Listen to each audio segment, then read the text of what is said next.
Sudah ready di belakang dan juga nanti akan kita ambil ilmu-ilmu dari narasumber kita, yakni narasumber keren ada Bapak Satmoko Budi Santoso dan ada Ibu Sari Listianingsih yang juga sudah berada di belakang. Pastinya ini peserta-peserta diskusi pada sore hari ini sudah tidak sabar ini Kak. Terkait dengan nanti apa nih yang akan disampaikan oleh narasumber-narasumber keren pada sesi diskusi buku kali ini. Betul sekali dan tentunya ini nanti adalah ilmu-ilmu daging semua Ilmu-ilmu daging dari profesional-profesional yang sudah bergelut bertahun-tahun di bidangnya dan terutama di bidang sastra begitu. Oke, tidak usah lama-lama lagi Kak Vivin ya, langsung saja kita panggilkan Kak Cesa Karnadi. Silakan untuk maju ke depan. Boleh tepuk tangannya teman-teman semuanya untuk Kak Cesa yang nanti akan memandu sesi diskusi buku. Oke, tos dulu.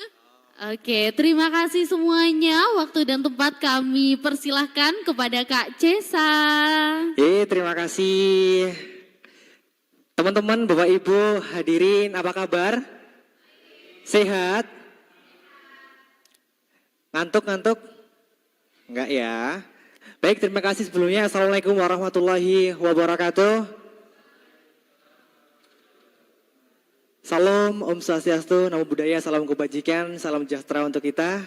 Tentunya Bapak Ibu, alhamdulillah ya, di sore hari ini sudah tidak terlalu panas seperti sesi pertama tadi.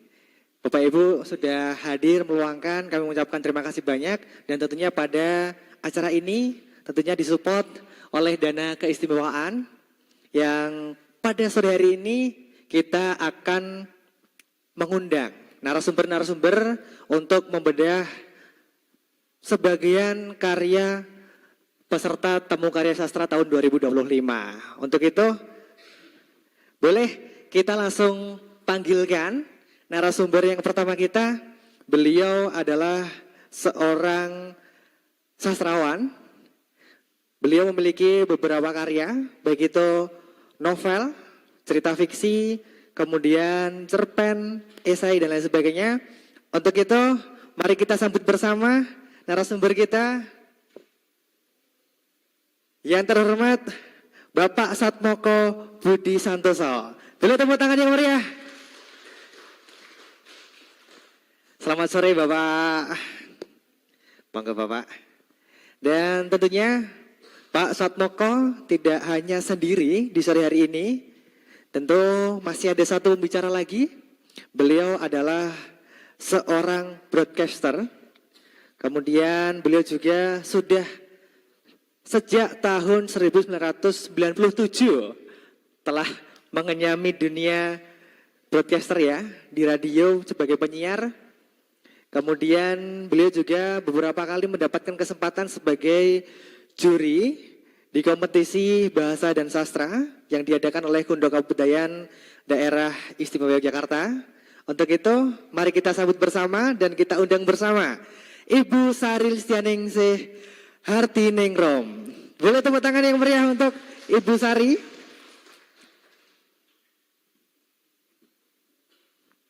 Wah, selamat sore Bapak Ibu. Sehat? Pak Moko? Sehat. Alhamdulillah. Alhamdulillah. Ibu itu mic-nya ada di sebelahnya aja. Kurang keras. Yang ini aja nggak apa-apa. Cek. Pripun Bapak sehat? Alhamdulillah sehat. Pak Moko ini asalnya dari mana? Saya kelahiran Wates. Wates, Kulon Progo. Ya, TK, SD, SMP, SMA di Wates. Luar biasa. Kemudian pindah ke Bantul karena kuliah di jurusan teater dulu di Institut Seni Indonesia. Sampai kemudian punya keluarga di Bantul. Luar biasa, boleh tepuk tangan untuk Bapak Moko. Kalau ke ibu-ibu satu ini, Ibu. Sudah kelihatan ibu-ibu banget ya. Tadi disebut soalnya sejak tahun 1990 sekian gitu. Iya, saya belum lahir udah mengenyami dunia publik.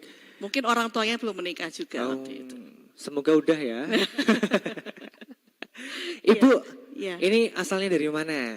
Oke, saya asli Jogja. Jadi dari lahir sampai SMP saya di Yogyakarta, kemudian SMA pindah ke Klaten, kuliah kembali ke Yogyakarta, kemudian bekerja sempat ke Semarang, Surabaya, kembali lagi ke Yogyakarta. Jadi memang nggak bisa meninggalkan Jogja ya Mas Moko ya, Mas Desa ya. Luar biasa. Betul. Seistimewa itu ya Jogja ya. Seistimewa itu, jadi harus lagi kembali ke Jogja, begitu. Mas Iya, Desa. terima kasih. Boleh tepuk tangan untuk Ibu Sari. Dan tentunya teman-teman, Bapak Ibu, izin saya berdiri terlebih dahulu. Jadi untuk sore hari ini, bedah buku, nanti akan ada sesi pertama yaitu pemaparan dari narasumber, itu nanti 60 menit, kemudian nanti akan ada waktu 15 menit untuk teman-teman audiens, untuk saling diskusi, pertanyaan untuk narasumber, kemudian nanti akan ada closing statement dari narasumber, seperti itu. Bisa dipahami ya teman-teman? Dan nanti ketika sesi diskusi, monggo teman-teman kalau mau bertanya, angkat tangan, kemudian sebutkan nama, kemudian asal instansinya mana, atau komunitas mana, atau sekolah mana, baru pertanyaannya. Seperti itu boleh? Aman je? Baik, Bapak Moko, untuk itu kita akan memasuki pemaparan materi dari narasumber. Yang pertama kita persilahkan kepada Pak Moko. Semoga. Ya, terima kasih. Selamat sore. Assalamualaikum warahmatullahi wabarakatuh. Senang sekali saya dapat kesempatan yang pertama untuk ngomong. Dan sebenarnya sudah saya serahkan kepada panitia catatan pendek dari perbincangan kita sore ini. Saya beri judul Syukurlah Indonesia Banjir Sastrawan.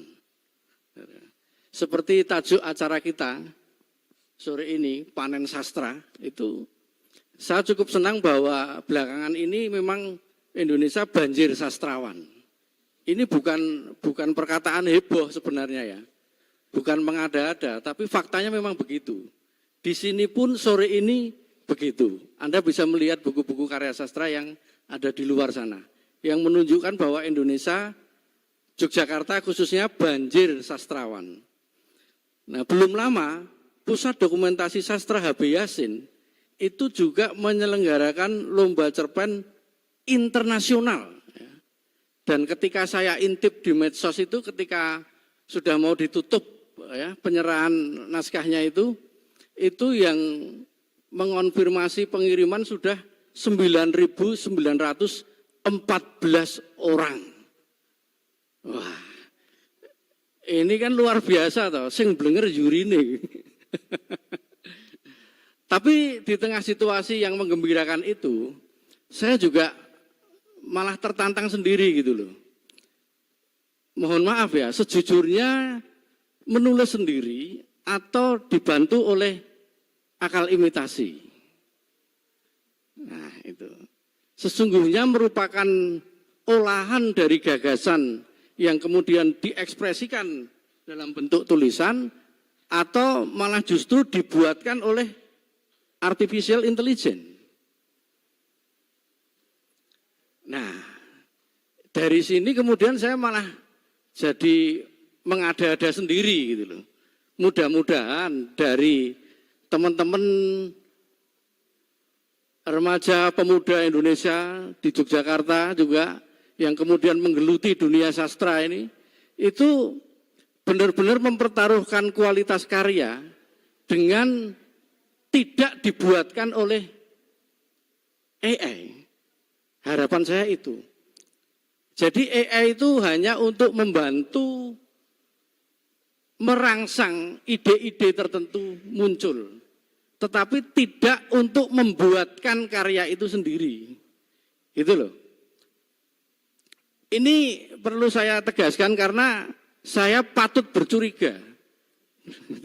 Dari 9.914 orang itu, kuwi nek di tracking tenan, sing nganggo AI kira-kira berapa persen gitu. Nah, saya secara pribadi tidak merekomendasi penggunaan AI itu dalam konteks pembuatan karya sastra. Ya, sekali lagi itu. Kalau hanya untuk memancing ide-ide, merangsang ide-ide, enggak apa-apa. Ning ya terus yuk digaweke apalagi yang AI Gemini itu iso luwih pinter karo wonge sing njaluk tulung gitu kan. Nah, mudah-mudahan teman-teman yang ikut di dalam program penulisan karya sastra Dinas Kebudayaan DI ini juga tetap mempercayakan diri pada kualitas personal dalam penulisan. Ya. Jadi harapan saya seperti itu. Nah, sejauh ini itu saya sudah melakukan pembacaan dan editorial terhadap karya 5 penulis yang ikut di acara panen sastra ini. Di antaranya itu ada namanya Gus Mucibin. Gus Mucibin ini sudah izin sama saya ini dia malah ngeboti kuliah ini. Gitu. Jadi kalau dulu itu waktu saya seusia Anda semua itu ikut program seperti ini justru ingin meninggalkan kuliah agar bisa ikut acaranya. Nek zaman saiki cah saiki isih mending melu kuliah ora pengen Ini sudah direkam di live stream YouTube. Jadi nanti biar Gus Mucibin ini tahu. Sepertinya mati, ya. Nah, yang perlu saya informasikan juga nama Gus Mucibin ini nama asli ya, sesuai dengan akte kelahirannya. Sudah saya konfirmasi ke orangnya.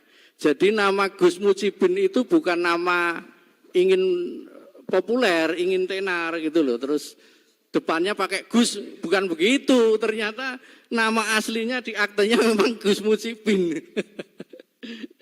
Itu juga saya senang dan ketawa-ketawa aja. Yang pertama itu nanti yang akan saya singgung karya Gus Mucibin. Yang kedua karya Irfanda Ais. Yang ketiga Muflih Nur Azizah. Yang keempat Natasha Nur Hidayah. Dan yang kelima Salwa Aulia A. Dari kelima nama itu, kecuali Gus Mucibin yang sudah izin tidak hadir, saya ingin lihat yang saya sebutkan 4 nama lagi, ada nggak di sini? Orangnya. 4 nama selain Gus Mucibin yang sudah izin resmi tidak hadir. Nggak ada orangnya ini. Satu pun nggak ada ini. Irfanda Aziz, nggak ada. Muflih Nur Azizah, nggak ada. Natasha Nur Hidayah, nggak ada. Salwa Aulia, nggak ada. Atau mungkin belum hadir ya? Atau mungkin masih OTW dari Jalan Kaliurang. Tekan kini rampung. Nggak apa-apa. Orangnya nggak ada, nggak apa-apa.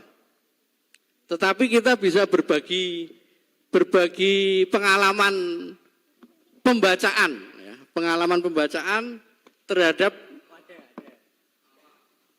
satu orang. Duduk depan Mbak. Yang dibahas itu ada 4 kursi kosong, kalau ada orangnya semuanya 4-4-nya di depan aja. Ya, yang 4-4-nya tadi yang saya sebutkan tadi.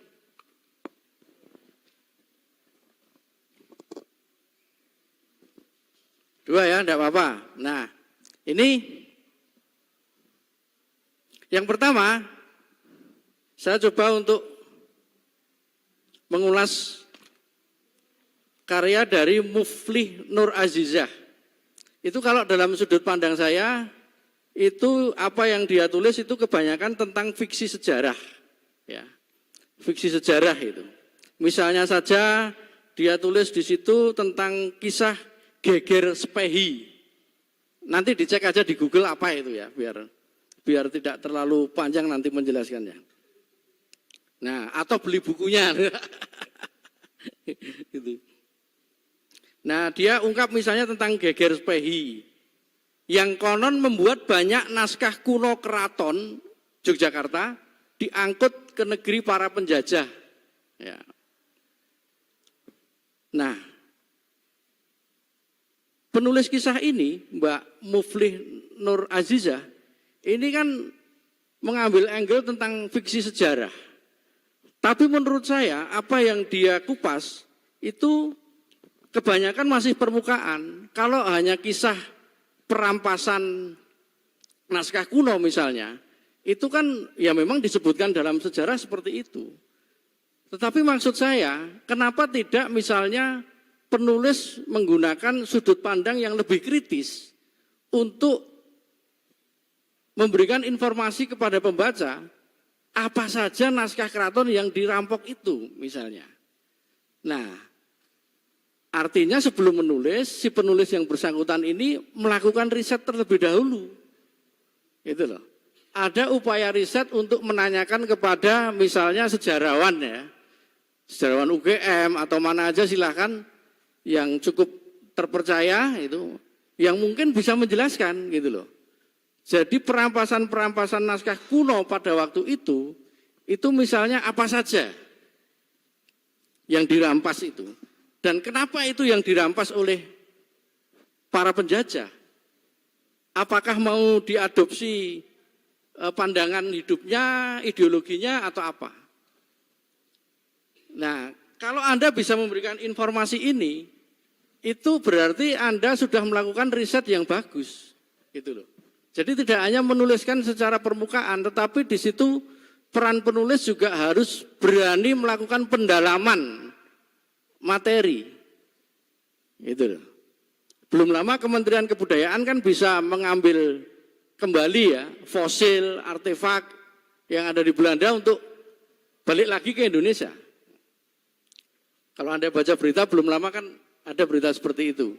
Nah, Mbak Muflih Nur Azizah ini sudah cukup bagus idenya sebenarnya. Dia mengulik tentang fiksi sejarah itu. Tapi menurut saya ada sisi kelemahan yang masih bisa dioptimalkan. Yaitu tadi, gitu loh. Penggalian datanya. Sehingga kita mendapatkan informasi naskah-naskah kuno itu apa saja misalnya yang diambil. Dan yang paling menarik kan kenapa itu diambil. Ming naskah kuno loh, ming kertas loh itu. Nah, logikanya kan begitu. Buku misalnya, ngopo buku, masa ana pencuri nyolong kumpulan cerpen misalnya. Logikanya kan seperti itu. Kalau fosil artefak yang dibawa itu masih masuk akal kan. Lah ini naskah kuno ya, arep nggo apa ning kono ya ora iso maca to kemungkinan. Nah, logika-logika kritis seperti ini kalau dikembangkan di dalam penulisan kan menarik sebenarnya. Gitu loh. Sehingga pembaca mendapatkan perspektif yang beragam, bukan hanya perspektif yang klise tadi. Gitu loh. Bisa dipahami ya? Nah, ini salah satu tantangan kita kalau membuat fiksi sejarah itu adalah pendekatan perspektifnya itu. Nah, itu. Kemudian beralih ke karyanya Gus Mucibin ini. Yang tidak hadir ini. Ini saya beri catatan itu kelebihannya tentang kekuatan imajinasi dia dan penggalian kearifan lokal. Nah, kalau Anda jalan-jalan di luar ruangan ini, mungkin akan menjumpai buku kumpulan cerpen dia yang judulnya Keraton Digital. Nah, saya suka judul kumpulan cerpen ini digunakan dalam buku itu karena Gus Mucibin ini dalam penulisannya juga berhasil mengolaborasikan antara sudut pandang kearifan lokal keraton dengan teknologi, dengan digital. Itu loh. Jadi bagaimana dia mencoba menggali kearifan lokal Jawa dalam sudut pandang teknologi. Nah, ini kan zaman now. Kalau anak sekarang bilangnya gitu. Perpaduan antara kearifan lokal dan teknologi. Itu loh. Dan ini menunjukkan adanya sensibilitas kepekaan dia sebagai penulis untuk bisa mentransformasikan gagasan itu sehingga sesuai dengan semangat zaman. Gitu loh. Nah, ini yang menarik dari Gus Mucibin ini. Yang sayangnya orangnya tidak ada ini. Gitu loh. Nah, apalagi di situ dia bungkus dengan kisah-kisah romansa. Ada kisah-kisah yang menghadirkan sudut pandang anak muda gitu kan. Ada kencannya misalnya seperti itu. Tapi prinsipnya menarik karena dia memadukan antara kearifan lokal dan teknologi itu. Keraton digital itu. Jadi bagaimana mempopulerkan keraton itu sehingga bisa dikenal secara lebih luas melalui teknologi. Nah, kemudian yang ketiga ini cerpen karya Irfanda Aziz Muzaki. Ini saya juga suka sudut pandang yang dia gunakan dalam banyak cerpennya, di dalam buku kumpulan cerpen dia, itu karena dia banyak menggunakan tokoh-tokoh yang bukan manusia. Misalnya tokohnya rembulan, ring road, dinding rumah, ikan, air raksa, dan lain-lain. Jadi sudut pandang absurd ini, sudut pandang yang di luar logika ini buat saya paling mudah gitu loh, dipakai di dalam penulisan fiksi. Kalau realis itu kan Anda bisa saja nanti diprotes oleh pembaca. Gitu. Mosok nek menggambarkan realisme meja misalnya sama kursi kok tidak gamblang gitu misalnya.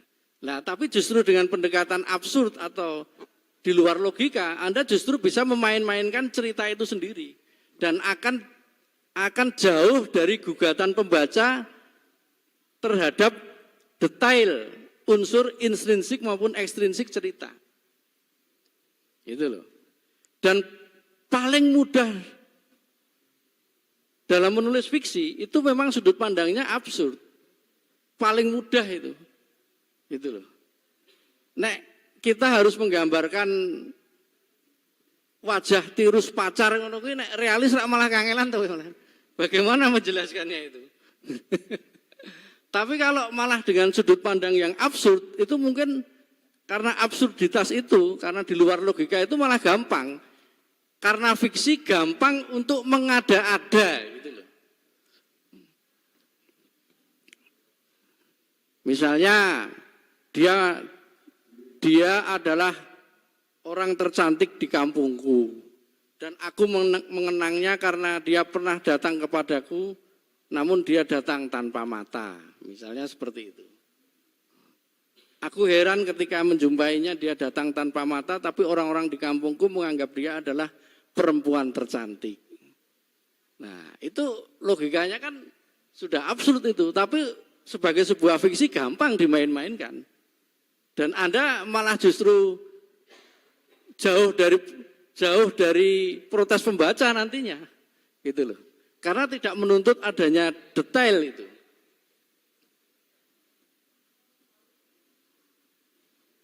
Nah, kemudian cerita berikutnya itu yang ditulis Natasha Nur Hidayah. Ini saya kasih catatan, dia orang yang bisa mengemas cerita di balik peristiwa yang ada di sekitar kita. Jadi misalnya dia mengambil ide sederhana ini tentang kisah orang berkostum badut yang biasa muncul di perempatan lampu lalu lintas. Nah, ada ceritanya, judulnya itu Bunglon di balik kostum badut. Nah, ini juga model penulis yang harus punya kepekaan bagus terhadap lingkungan sekitar. Jadi dia mencoba untuk memindah pengalaman-pengalaman tertentu yang dia lihat untuk dituliskannya sebagai fiksi. Begitu. Nah, ini tantangannya adalah realisme itu tadi. Jadi dia harus bisa menggambarkan secara detail kan. Gitu. Misalnya badutnya seperti apa gitu kan. Sehingga bisa menarik pembaca untuk menyelesaikan membaca cerita yang ditulis. Kemudian berikutnya karya Salwa Auliaa. Ini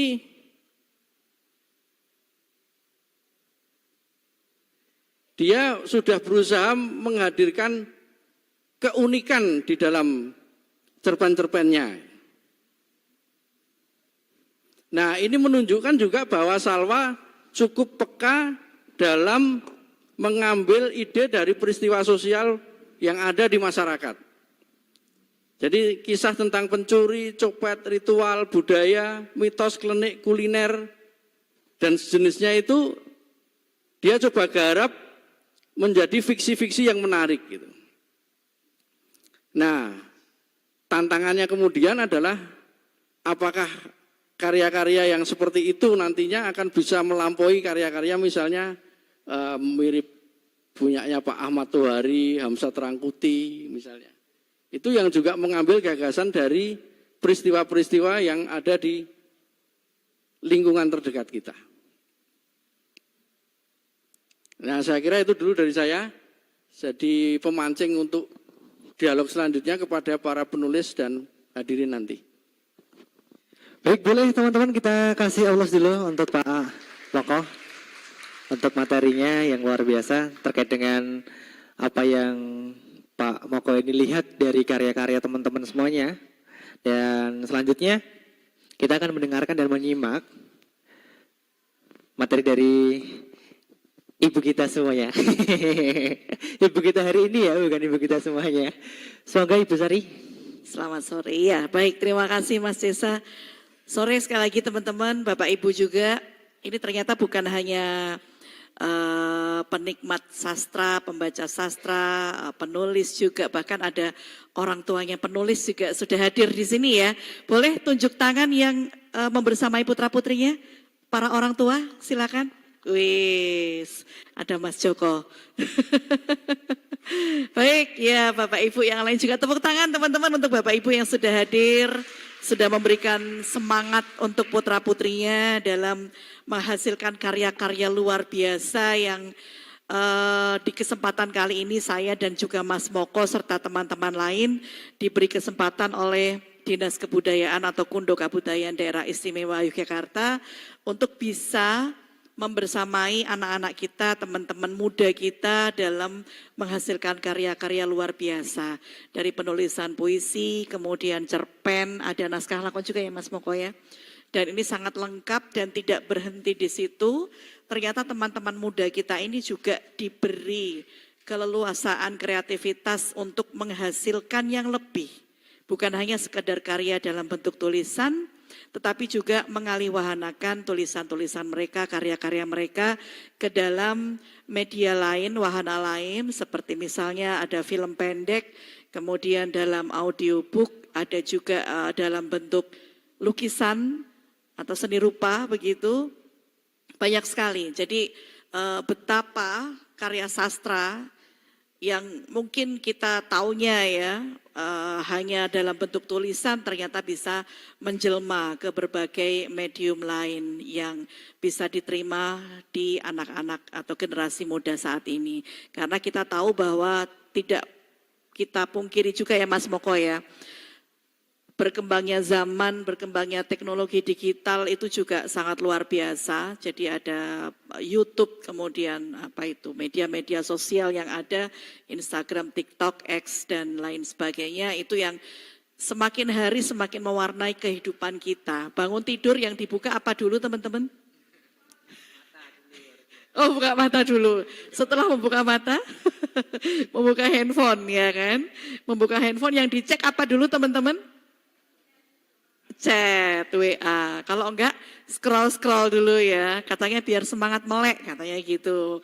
Ya, jadi ya memang tidak bisa menolak juga kita ya untuk kemajuan teknologi yang semakin masif seperti sekarang ini. Namun itu juga tidak meninggalkan kecintaan teman-teman penulis muda kita yang luar biasa ini. Bisa menghasilkan karya-karya yang juga super keren.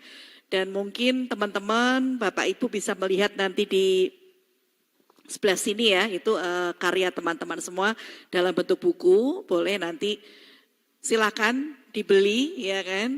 Kalau misal ingin melihat produk teman-teman ini dalam bentuk yang lain, ada film, kemudian pementasan, pertunjukan juga, audiobook itu bisa kita lihat nanti di panggung depan, begitu Nje.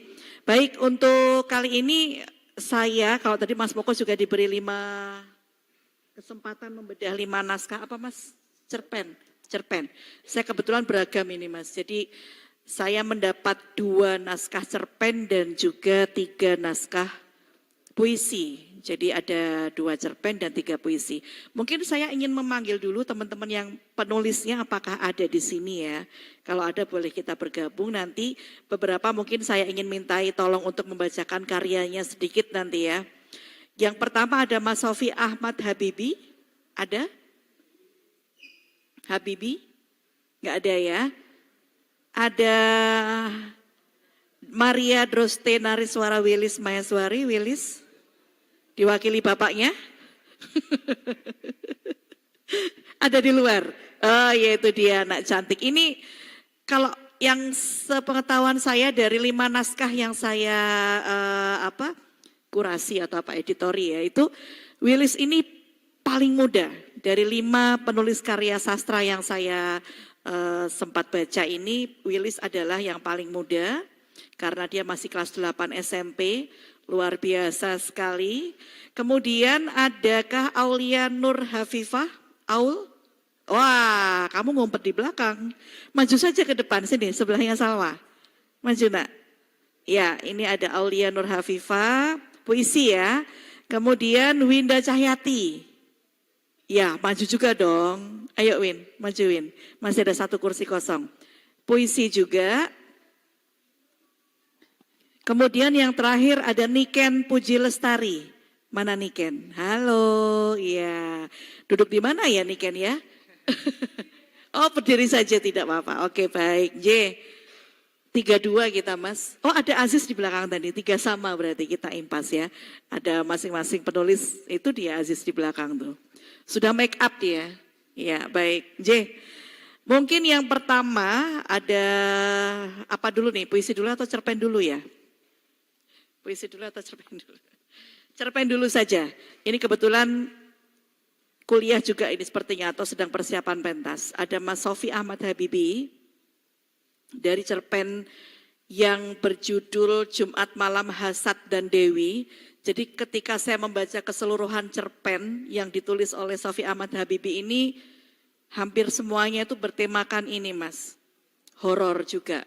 Ya jadi ada semacam pergulatan batin manusia begitu ya yang diceritakan oleh Sofi Ahmad Habibie dalam bentuk kalau saya bilang mungkin kegelapan ya. Horor itu kan bisa dikatakan juga sebagai kegelapan. Jadi 2 yang menarik dari keseluruhan cerpennya ini yang sempat saya baca itu yang pertama juga judulnya sama dengan judul kumpulan cerpennya Jumat Malam Hasad dan Dewi. Ini seputar jadi lebih ke kekerasan dalam rumah tangga. Betapa dia masih muda, belum berkeluarga. Saya yakin dia belum berkeluarga ya. Tapi cerita-ceritanya ini mayoritas memang menghadirkan realitas sosial yang saya sampaikan tadi, saya bilang tadi gelap begitu ya. Ada kekerasan dalam rumah tangga, kemudian kekerasan berbasis gender, kemudian juga kemiskinan. Di sini juga disebutkan ada ketidakmampuan laki-laki dalam menghadapi tekanan ekonomi dan lain sebagainya. Jadi semacam apa ya, cerita-ceritanya itu berbalut horor semua. Dan ini lebih ke menyoroti persoalan yang yaitu tadi, keegoan seorang laki-laki yang dia merasa tidak mampu menghidupi keluarganya. Kemudian dia harus mengorbankan anak dan istrinya, dijadikan tumbal seperti itu ya. Jadi lebih ke kemiskinan sebuah kondisi rumah tangga, kemudian juga ada di sini menggambarkan ketidakadilan terhadap perempuan karena dia menyakiti istrinya sampai meninggal begitu, tapi akhirnya juga dia bunuh diri tokoh utamanya ini. Jadi ini mungkin kita lebih melihat atau menyoroti tema-tema yang ini relate dengan kondisi sekarang ya. Banyak sekali tema kekerasan karena berlatar belakang dengan mohon maaf kemiskinan seperti itu, ketidakmampuan mereka menghadapi masalah-masalah yang berat, ketidakmampuan mereka untuk bagaimana mereka bisa bertahan, bagaimana mereka bisa mengambil istilahnya kekuatan supaya tidak melakukan hal-hal negatif ini perlu kita cermati juga ya, bahwa realitas sosial saat ini itu yang menjadi apa ya, banyak orang merasa tertekan begitu dengan kekurangan-kekurangan yang dihadapi. Kemudian juga dia tidak kuat untuk bisa bertahan hidup itu harus melakukan apa, seperti itu. Jadi mengisahkan kehancuran dari luar dirinya, kemudian juga kekerasan dan juga ketidakadilan sosial dalam Jumat Malam Hasad dan Dewi. Kemudian cerpen kedua yang menarik juga, ini berjudul Farah Sang Idola. Jadi, nah ini lebih menyoroti ke kesehatan mental.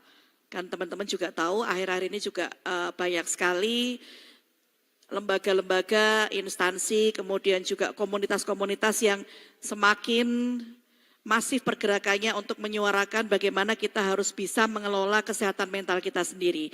Ini isu-isu yang menyentuh kesehatan mental utamanya remaja itu ada di dalam novel, cerpen Farah Sang Idola. Salah satu cerpen yang ada di kumpulan cerpennya Sofi Ahmad Habibie ya. Jadi di situ ada keterasingan digital, kemudian juga tekanan dari luar, dari teman-temannya yang kemudian mencemooh bahwa si Farah ini tidak mampu melakukan hal-hal yang mungkin di usia si dia itu sudah mampu melakukan A, B, C, sementara dia tidak. Nah itu akhirnya juga kesehatan mental remaja ini yang menjadi isu utama dalam cerpen karya Sofi Ahmad Habibie ini. Bahwa akhirnya tragis juga masalah mental ini, akhirnya si tokoh utama juga, adik tokoh utama ini melakukan bunuh diri begitu ya. Jadi memang banyak sekali ini, mayoritas mungkin berisi horor ini Mas Moko, Ahmad Habibie ini. Oke, saya pakai catatan ya. Kemudian ini dia si junior kita, masih sangat muda. Ada Willis ya, Willis Maria Droste Nariswara Willis Mayaswari, nama lengkapnya panjang sekali. Kita panggil Willis, dia masih kelas 8 SMP dan juga anggota dari Sanggar Sastra Wiwitan dan juga Sanggar Samudra. Di kumpulan cerpen dengan judul Aksara Terakhir, sebenarnya ketika menentukan judul ini, saya sempat memilih bagaimana kalau kita beri judul dengan lelaki dengan jam yang berjalan mundur. Itu sepertinya agak lebih menggelitik. Ini salah satu judul yang ada di cerpennya Willis. Kalau penasaran monggo silakan nanti boleh dibeli cerpennya ya. Lelaki dengan jam yang berjalan mundur. Namun kemudian dipilih Aksara Terakhir sebagai judul kumpulan cerpennya. Tidak masalah, ini sama-sama menarik ya. Di dalam Lelaki dengan Jam yang Berjalan Mundur ini mengingatkan saya, kalau teman-teman pernah menonton film, tapi beda ini, beda-beda jalan ceritanya Mas. The Curious Case of Benjamin Button. Pernah ada yang menonton? Mas Joko pernah nonton? Belum. Jadi ini ceritanya, ini yang main Brad Pitt ya tokoh utamanya. Di situ itu diceritakan bahwa si Benjamin Button ini dia berjalan mundurnya menjadi bayi. Ketika lahir dia wajahnya tua, seperti orang tua. Ya pernah nonton ya? Iya ada yang pernah nonton kan? Tapi lama-lama dia tubuhnya menjadi seperti anak kecil. Pokoknya mundur, waktunya tuh mundur. Dari tua ke muda. Kalau kita kan enggak, dari bayi ke tua. Nah dia itu enggak. Lahir sudah dalam kondisi tua wajahnya. Kemudian sampai akhir hayatnya tuh dia menjadi bayi ya.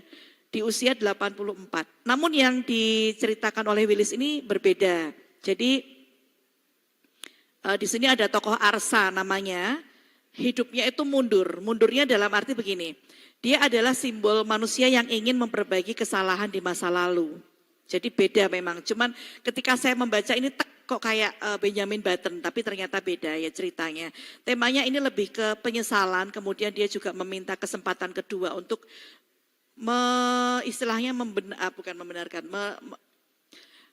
memperbaiki ya kesalahan yang pernah dia lakukan di masa lalu. Dan juga inti dari Lelaki dengan Jam yang Berjalan Mundur yang ada dalam kumpulan cerpen Aksara Terakhir milik Willis ini tuh lebih ke menyentuh persoalan manusia modern saat ini. Ya, jadi kelelahan emosi, keinginan untuk kita kalau bisa tolong deh, please deh aku pengen merestart hidupku gitu kan ya, pengen mengulang lagi gitu. Dan memang dari kedua cerpen ini yang saya lihat Mas Moko itu sepertinya memang tampak dekat relasinya dengan kondisi sekarang. Banyak kesehatan mental ya yang harus kita istilahnya kita soroti juga lebih dalam ya ini ya, karena banyak sekali tekanan-tekanan yang muncul di masa sekarang itu yang luar biasa. Mungkin kita anggap itu berat. Nah kalau kita nggak kuat ya sudah itu kan seperti itu. Nah tapi bagaimana Willis ini ternyata bisa memampukan atau memunculkan dari yang tadinya tak berdaya itu menjadi berdaya kembali. Dia bisa memperbaiki. Ya memang fiksi ceritanya juga kita nggak mungkin ketemu ya di real saat ini ya, karena memang ini cerita fiksi. Namun dari sini Willis ini menampilkan sebuah istilahnya masa untuk kita bisa memperbaiki kesalahan di masa lalu. Kita bisa introspeksi, intinya seperti itu ya. Bahwa kita pernah melakukan kesalahan A, B, C, bagaimana kita memperbaikinya di saat ini atau apa yang kita lakukan untuk kemudian bisa bangkit lagi dari keterpurukan. Jadi seperti itu, ada museum kenangan juga ini menarik bisa dibaca, ada juga nama yang dicuri angin ini juga. Jadi betapa kita harus sadar tentang pentingnya mengenal diri sendiri, itu beberapa yang saya tangkap dari tulisan-tulisan Willis ya, menggugah kesadaran kita untuk mengenal siapa diri kita sendiri, kemudian juga menjaga kekuatan kita di tengah krisis identitas diri juga, seperti itu. Kemudian ya penting juga berdamai dengan masa lalu ya, ini juga ditekankan Willis dalam cerpen Museum Kenangan. Jadi penting sekali ya kita berdamai dengan masa lalu, kemudian bagaimana kita mengelola trauma-trauma yang pernah kita alami seperti itu ya. Baik, kemudian kita beralih ke puisi sekarang. Puisi karya Aulia Nur Hafifah. Ya. Ini kebetulan ada berapa puisi ya? Ingat nggak Aul? 60 ya? 60. Dan saya tahu satu puisinya juga sudah dicetak dalam bentuk kaos. Ya, fashion. Berarti itu apa istilahnya Mas? Alih media juga kan? Dari puisi ke kaos. Aduh apa sih kemarin disampaikan itu kreatif, industri merambah ke industri kreatif juga ya. Dari dalam bentuk puisi kemudian bisa kita terbitkan dia dalam tanda petik terbitkan itu kita cetak dalam bentuk kaos. Inersia judulnya kalau nggak salah ya. Saya juga punya itu. Oke, ya ini penggemarnya Pram ini, iya kan? Oke, masih menempuh pendidikan sejarah di UNY ya. Ya, kemarin disampaikan Mbak Mutia juga Mas Moko kalau sastra itu ternyata lintas bidang ilmu ya, lintas bidang ilmu bukan hanya melulu dia harus sekolah belajar sastra, tapi ternyata Habibie tadi teknik arsitek kalau tidak salah, iya kan? Teknik arsitek dia mencintai sastra, kemudian juga Aul ini juga dari sejarah mencintai sastra. Baik, ada 3 puisi yang saya sempat agak suka, ya agak suka-sukai. Nanti aku bilang suka, yang lain enggak, tetap suka semua ya. 3 yang istilahnya yang paling menonjol itu adalah repetisi, nasi dan literasi dan juga fana. Karena ini juga memang semuanya mencerminkan persoalan manusia masa kini ya Aul ya.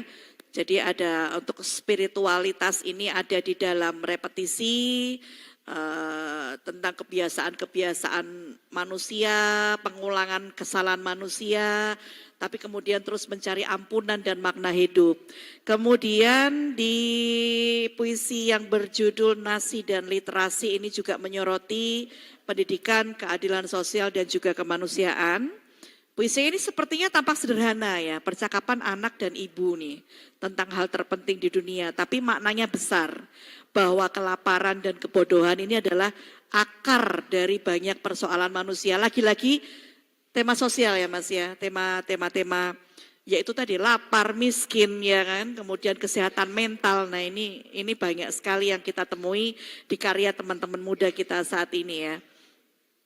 Kemudian yang ketiga adalah fana.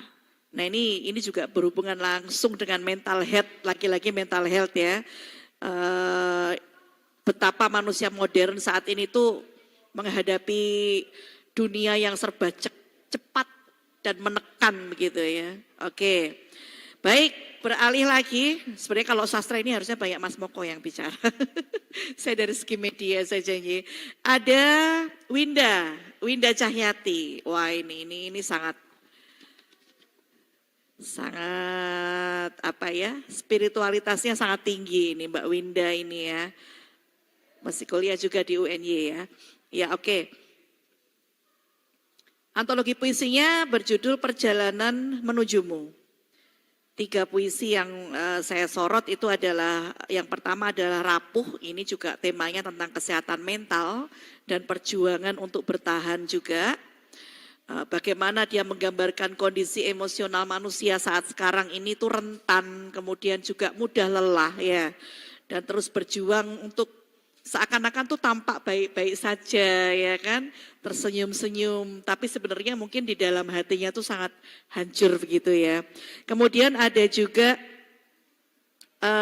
judul Tak Apa, ini lebih ke kasih sayang orang tua dan juga keteguhan cinta dalam bentuk yang mungkin nggak selalu lembut ya bentuk cintanya ya kan. Meski kau harus mengorbankan pilihan yang kau suka, ia adalah pintu terbesarmu menuju surga. Ya, itu salah satu cuplikannya, bahwa kadang memang cinta itu hadir dalam bentuk yang tidak nyaman ya. Jadi mungkin dalam bentuk apa ya, komunikasi yang agak kurang bagus, tapi sebenarnya di dalamnya itu terbalut cinta yang luar biasa dari orang tua ke anak-anaknya seperti itu. Kemudian yang ketiga ada Menujumu. Ini juga perjalanan spiritual, pencarian makna dan juga kesadaran diri. Ini menandai hubungan manusia dengan Tuhan. Jadi bahasanya juga apa ya, di dalam sini tuh Winda itu bisa ya meramu puisi-puisinya menjadi lebih ke refleksi spiritual begitu ya. Kemudian juga bisa istilahnya mengingatkan kita bahwa nanti kita akan kembali pulang kepadanya gitu. Keren ya. Dan yang terakhir ada Niken Puji Lestari. Mana tadi Niken? Oh ya, oke. Kamu kok di situ tadi berdiri di sini? Niken. Oke, dari Gunung Kidul ini ya. Ikut komunitas sastra Playon. Judul antologi puisinya adalah Tumbuh di Bawah Langit yang Sama. Ada 3 juga yang saya baca dengan seksama. Ini adalah Bumi Bernafas Sesak. Ini lebih ke krisis ekologi ya, tentang tanggung jawab manusia terhadap alam. Kemudian ada juga Anak Perempuan Harus titik-titik. Nah sekarang saya mau nanya nih, anak perempuan harus apa? Harus apa? Enggak, penonton aja. Harus apa? Harus mandiri. Harus apa lagi? Harus pintar, apalagi anak perempuan harus percaya diri. Nggak ada kan sekarang anak perempuan, kalau nurut ya harus tetap nurut ya kan. Apalagi anak perempuan nurutnya ke orang tua ya kan. Nah ini keren ini, lebih ke Niken menyoroti ke kesetaraan gender, juga kebebasan perempuan ya kan. Jadi bagaimana perjuangan seorang perempuan modern untuk keluar dari label dan stereotip. Ya, jadi lebih dia harus berdaya begitu, harus bisa mandiri. Ada juga judulnya Bertumbuh Sendiri. Ini juga menceritakan tentang kemandirian, healing, dan pencarian makna diri. Jadi gini Mas Moko, dari sekian banyak naskah teman-teman ini, karya teman-teman ini memang mungkin kalau kita baca secara mayoritas itu memang menggambarkan itu tadi ya. Kesehatan mental, kemudian juga kondisi-kondisi sosial yang tidak menyenangkan. Namun juga beberapa akhirnya menyadarkan kita bagaimana kita supaya lebih bisa bangkit lagi, bisa kuat lagi, begitu ya dari karya beberapa teman ini sepertinya saling mengisi begitu Mas Moko ya. Ya mungkin itu dari saya, ada yang mau diminta membaca Mas? Boleh?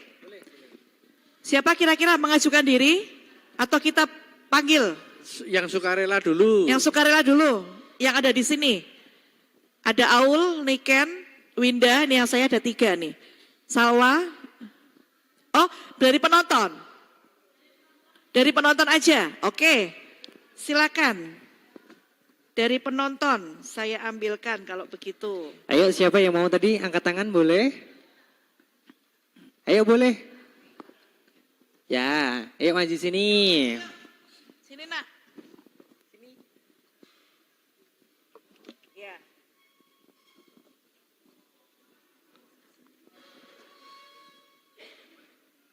Ini. Anak perempuan harus dibaca. Iya, isi.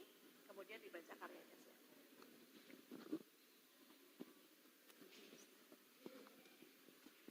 Cek. Baik, selamat sore Bapak Ibu. Saya Atta Suraya dari MAN 3 Bantul. Saya akan membacakan puisi karya dari Niken Puji Lestari. Mohon ya Mbak ya. Anak perempuan harus diam, kata nenek. Anak perempuan harus tunduk, kata ibu. Anak perempuan harus bebas, kataku pada diriku sendiri. Kami lahir bukan untuk dipasung kata sebaiknya. Kami ingin tumbuh dengan pilihan, bukan paksaan. Terima kasih. Ya, terima kasih. Siapa namamu? Ayah Atta Suraya. Dari sekolah mana? Oh, MAN 3 Bantul. Tepuk tangan dong buat Ayah. Keren. Bagus ya puisinya. Mas Moko mau nunjuk siapa? Siapa lagi? Sukarelawan. Ya seterusnya siapa yang mau? Yang mau lagi siapa? Selain Ayah. Ayo. Yuk sebelahnya Ayah boleh. Atau yang ini pakai batik-batik. Yuk. Tinggal baca kok. Mau? Ya oke. Puisi dari karya anaknya Mas Moko apa anakku?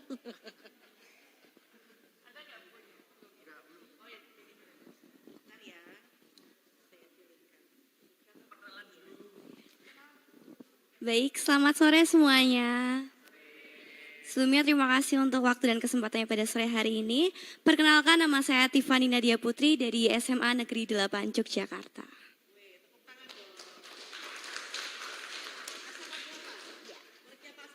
Iya betul. Karyanya ini.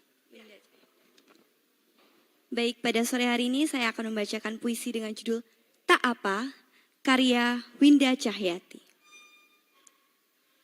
Meski berkali-kali bentakannya telah menyakitimu, terkadang ancamannya membuatmu kesal, dan ocehannya yang sudah mulai bosan kau dengar, ia adalah mentarimu yang tak pernah tenggelam. Meski terkadang kau dengannya tak sepaham, meski sesekali kau harus mengalah demi pintanya. Dan meski kau harus mengorbankan pilihan yang kau suka, ia adalah pintu terbesarmu menuju surga. Terima kasih.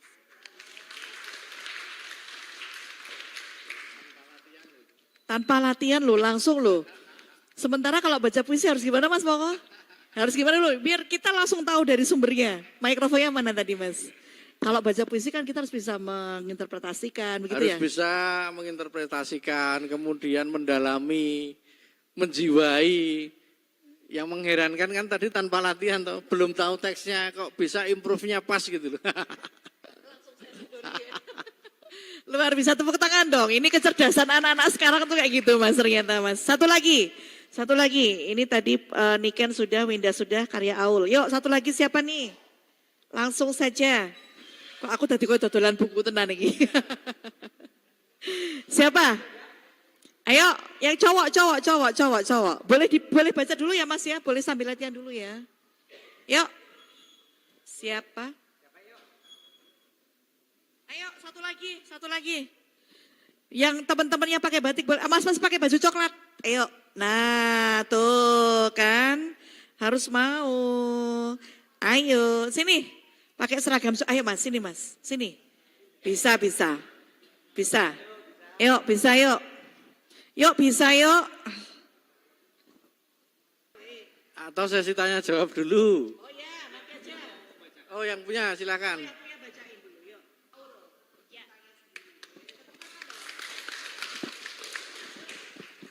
Oke, di sini aku mau bacain puisiku yang berjudul Betapa. Betapa. Cinta kini berupa, dan berupa. Di bawah remang lampu kamarku, dengan lagu milik Rod Stewart dan beberapa pasang manusia yang berlalu pergi. Betapa keinginan untuk mengakhiri muncul saat hati sedang sendiri. Kemudian terbirit-birit malu saat kita berdiri di antara ragam riuh emosi. Pada kuat genggam tangan ibu yang takut anaknya hilang di tengah ramai. Atau pada perut lapar bapak yang anaknya sibuk mengunyah gulali. Betapa sebenarnya cinta ada di mana-mana. Betapa. Dan aku hanya sibuk pada kata. Blue for the stairs, black for the night, fierce the stars in the sky don't meet nothing to you there a mirror. Ya gitu. Terima kasih teman-teman. Wah, luar biasa. Masih ada? Baik, teman-teman dan Bapak Ibu, sekarang kita memasuki tanya jawab, tapi sebelum itu boleh tepuk tangan dulu untuk Ibu Sari, materi yang luar biasa, dan Pak Moko, sore hari ini luar biasa. Dan energi teman-teman sangat luar biasa juga, Bapak Ibu. Masih pada semangat ya. Boleh, ada yang mau bertanya? Dari sini ada yang mau tanya? Ada enggak? Belum ada ya dilanjut baca lagi ya. Ada enggak yang mau tanya? Kalau tidak ini Pak Moko. Ini saya tertarik banget ketika Bapak tadi menyebutkan bahwasanya Indonesia ini banjir akan sastrawan. Iya. Yang mana dibuktikan kemarin ada pendaftar yang memasukkan karyanya hampir 10.000. Iya. Tapi Bapak ini khawatir dengan apakah dari sebanyak sastrawan itu karyanya asli sendiri atau dia dibantu oleh AI atau dibuatkan oleh AI. Nah, pertanyaan adalah Pak, AI ini sebenarnya di dalam bidang sastra itu sebagai hal positif atau malah negatif untuk teman-teman yang baru akan mulai di kancah penulisan suatu karya. Terima kasih. Ya. Langsung saya jawab ya. Jadi AI itu kalau menurut saya ya seperti Mbah Google itu sebenarnya. Ya tetap positif. Gitu loh. Tapi bagaimana cara kita menggunakan AI itu, cara kita menggunakan Google itu. Gitu loh. Kalau AI itu digunakan untuk memantik ide, ya, untuk merangsang munculnya ide-ide baru, seperti kita baca Google, ya enggak apa-apa, gitu loh. Tetapi dalam penciptaan kreatif karya sastra, itu sebaiknya sama sekali tidak dibuatkan oleh AI itu. Itu yang perlu saya garis bawahi. Itu loh. Jadi tetap nulis dewe, gampangannya gitu. Tetap berkarya sendiri gitu. Dengan mempertaruhkan kekuatan penguasaan berbahasa Anda, kemampuan literasi Anda, kemampuan imajinasi Anda, kemampuan riset Anda, itu semuanya dioptimalkan. Itu loh. Kalau di dalam karya seni, saya melihat belum saatnya AI itu membuatkan. Gitu. Menurut saya ya, itu. Nah, nanti repot kalau misalnya AI kemudian diterima begitu saja, apalagi itu karya sastra. Nah, terus bagaimana dengan katakanlah penulis-penulis yang juga misalnya mempertaruhkan diri tanpa adanya bantuan itu, gitu loh. Itu Mas jawabannya. Baik, terima kasih. Dan ada yang mau bertanya dulu sebelum lanjut lagi? Ada yang mau bertanya? Boleh angkat tangan. Monggo Bapak. Dengan Bapak siapa dan dari mana?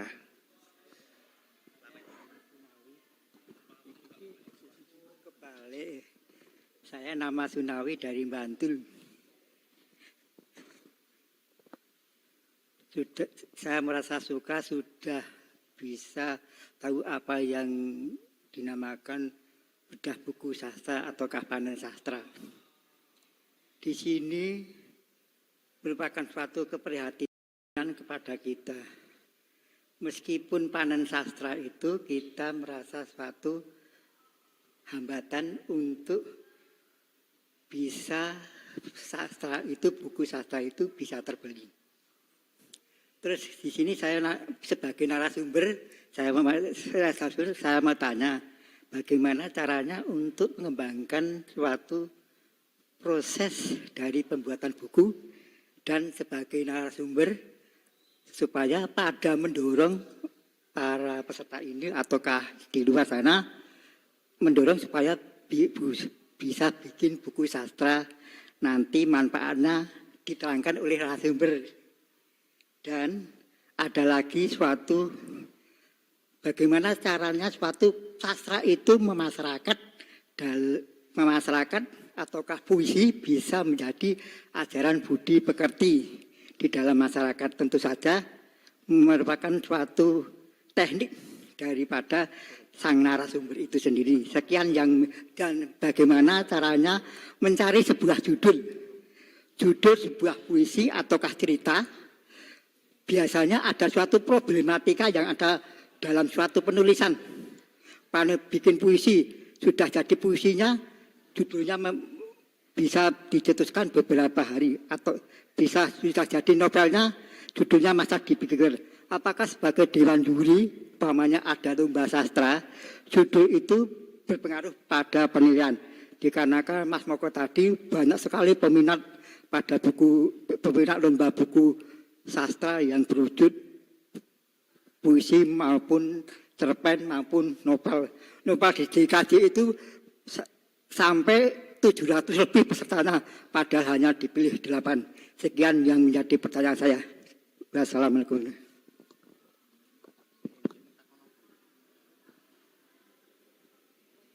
Boleh kasih tepuk tangan dulu teman-teman. Nyuwun pangapunten Bapak, pada intinya Bapak menanyakan bahwasannya bagaimana yang tadi ada 3 poin ya Pak nggih?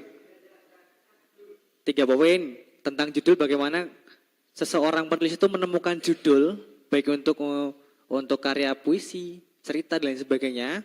Kemudian yang kedua, bagaimana sastra ini dapat masyarakat sebagai budi luhur yang budi pekerti yang dapat diterima di masyarakat. Terus yang satu lagi tadi apa Bapak? Oh ya, siap. Jadi yang terakhir itu Bapak, Pak Moko, bagaimana kita itu bisa mendorong sastrawan itu dapat membuat buku. Seperti itu. Oke, saya langsung jawab nggih Mbah Sunawi nggih. Jadi bagaimana caranya membuat judul gitu toh? Dalam penciptaan karya sastra toh? Kalau pengalaman saya itu yang penting gagasannya dulu Mbah Sunawi. Kebetulan saya kenal namanya ini. Gitu. Yang pertama itu adalah yang penting tuliskan gagasannya dulu. Apapun karya sastra itu. Baik itu puisi, cerpen, novel, naskah drama. Gitu. Judul itu kalau saya belakangan. Gitu loh.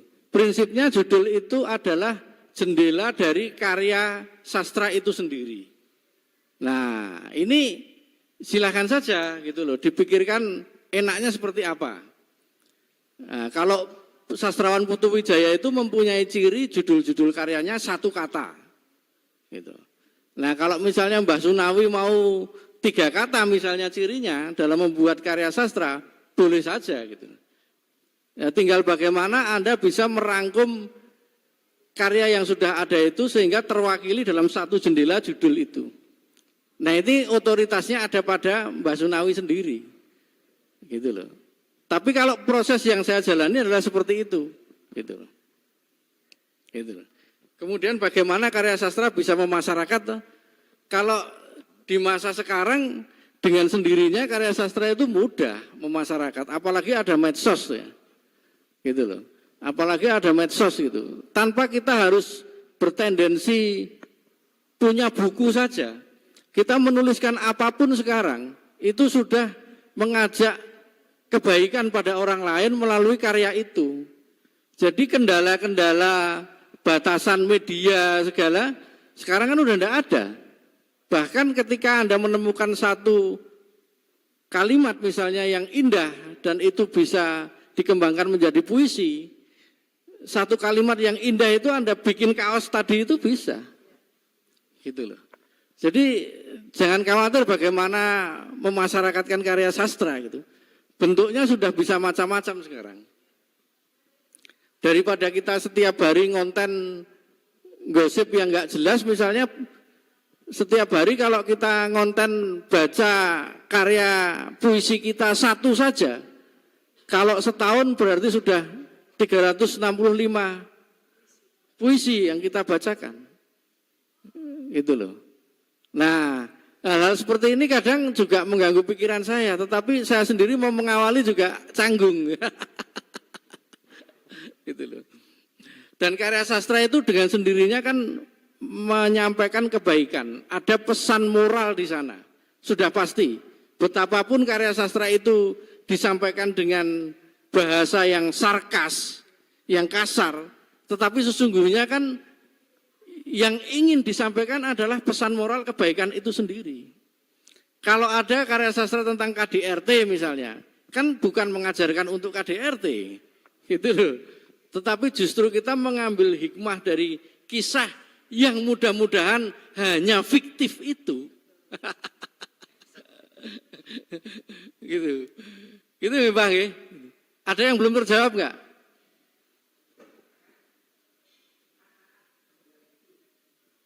Manfaat membuat buku. Wah, ya oke banget, Bah. Manfaatnya banyak sekali buku itu gitu loh. Bisa untuk mahar. Ini mau jawaban ilmiah apa jawaban gojekan bisa. Manfaat membuat buku banyak ya. Salah satunya adalah kita mengarsipkan gagasan kita. Ya, mengarsipkan ide-ide kita, kita membuat dokumentasi atas perjalanan proses kreatif kita sendiri. Setidaknya itu loh. Dan ini penting karena merupakan catatan dari pencapaian tonggak-tonggak karya kita sendiri. Sehingga ketika nanti kita akan beranjak ya, katakanlah menjadi sastrawan besar misalnya, itu jelas dirunut perjalanan proses kreatif Anda kalau ada bukunya. Kan begitu. Gitu loh. Bagaimana orang akan mengenali Anda sebagai sebuah sastrawan besar kalau tidak ada tahapan proses-proses karya sastra yang sebelumnya Anda lahirkan. Itu loh.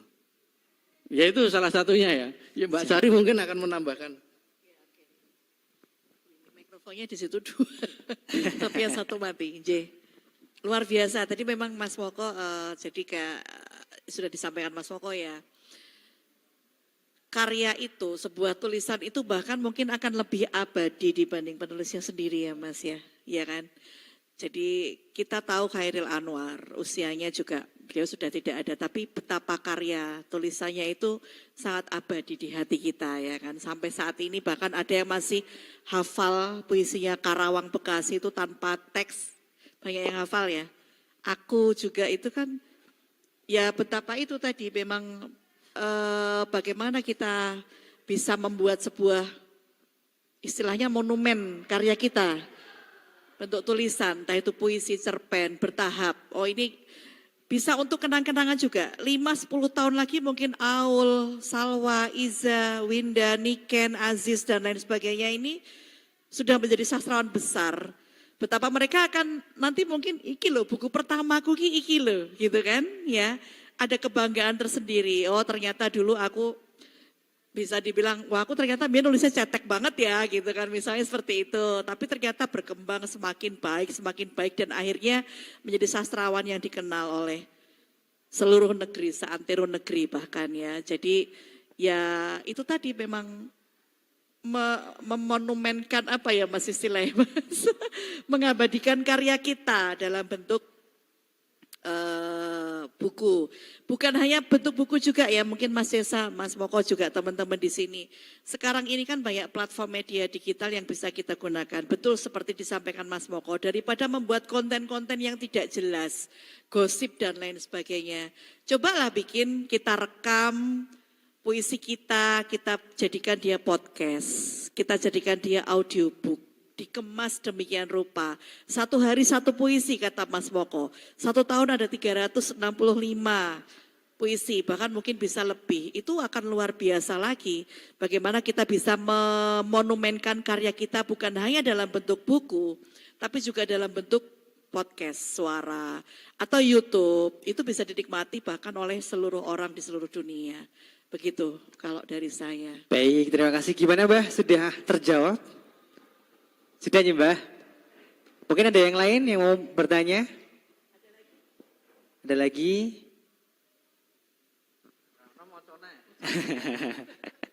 Iklannya membaca. Sudah Ya. tidak ada?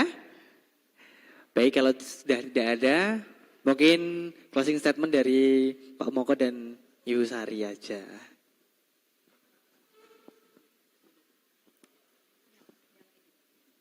Tes. Closing ya.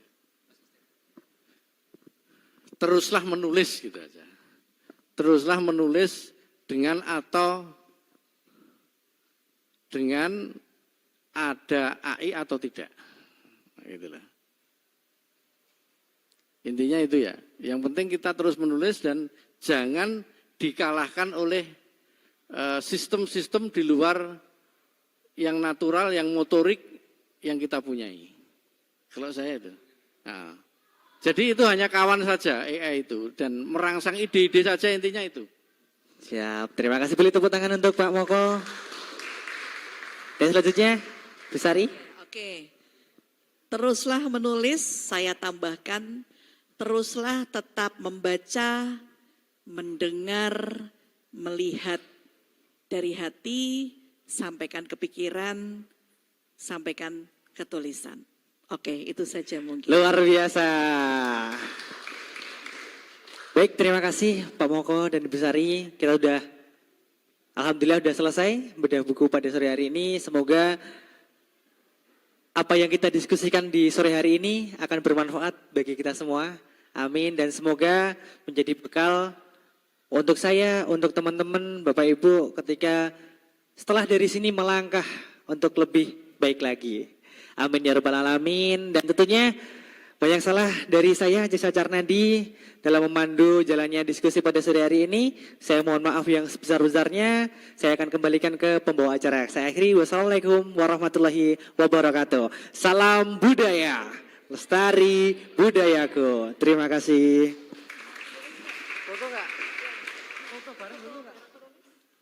Baik, terima kasih Mas Desa yang sudah memandu sesi diskusi atau sesi bedah buku pada kesempatan sore hari ini. Selanjutnya teman-teman, ini tadi ada request dari Ibu untuk foto bersama aja Bu. Boleh foto bersama dengan penulis? Ya, dimohon untuk berdiri teman-teman penulis, foto bersama. Oke, silahkan berdiri untuk menyingkat waktu. Silahkan. Oke.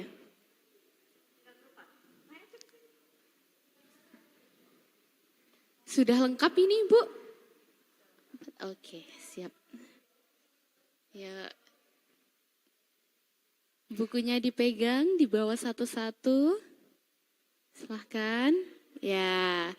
Oke, hadap ke kamera, berikan senyum manisnya, senyum terbaiknya. Oke. Nah, nih ada lagi nih. Ya, langsung hadap ke kamera, silakan.